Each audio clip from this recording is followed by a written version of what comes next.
Jadi aku baca-baca di komen, banyak banget teman-teman yang bilang kalau aku udah lama golput, pokoknya aku datang aku coblos aja semuanya karena aku udah nggak percaya. Nah ini aku paham banget ya perasaan kalian, karena memang kadang-kadang nggak melihat perubahan gitu kan, walaupun udah milih, walaupun apapun yang terjadi, korupsi tetap jalan, karyawan tetap semena-mena, jadi kita nggak ngelihat adanya hope dari situ.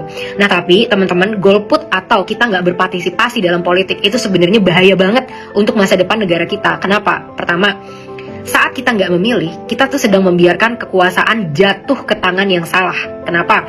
Karena aku udah jelaskan sebelumnya ya, kalau di Indonesia dengan demokrasi itu akhirnya budaya popularisme yang membuat seseorang terpilih bukan karena kapabilitas, tapi karena siapa yang lebih populer, siapa yang lebih punya modal besar untuk membuat dirinya populer, akhirnya bisa terpilih.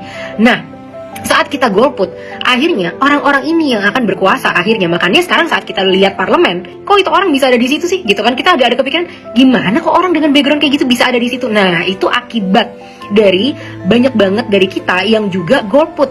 Jadi di tahun 2019 itu ada sekitar 19,24 juta orang yang tidak memilih. Padahal itu suara kalau dipakai bisa untuk kita arahkan ke calon-calon yang memang punya kapabilitas. Kedua, ini juga mengurangi legitimasi dari demokrasi. Jadi di tahun 2020 di Pilkada di Medan itu cuma 45% teman-teman yang memilih. Berarti mayoritasnya itu udah nggak milih karena udah nggak percaya lagi.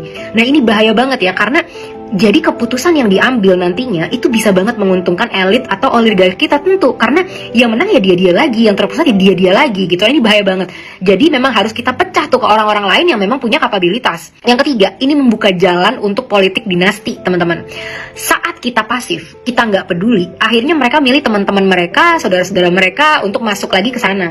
Dan itu akan tumbuh subur karena mereka merasa ya rakyat nggak peduli juga, ya rakyat bisa berbuat apa sih. Makanya yang harus kita lakukan mulai dari sekarang, kita nih generasi-generasi Indonesia yang baru yang masih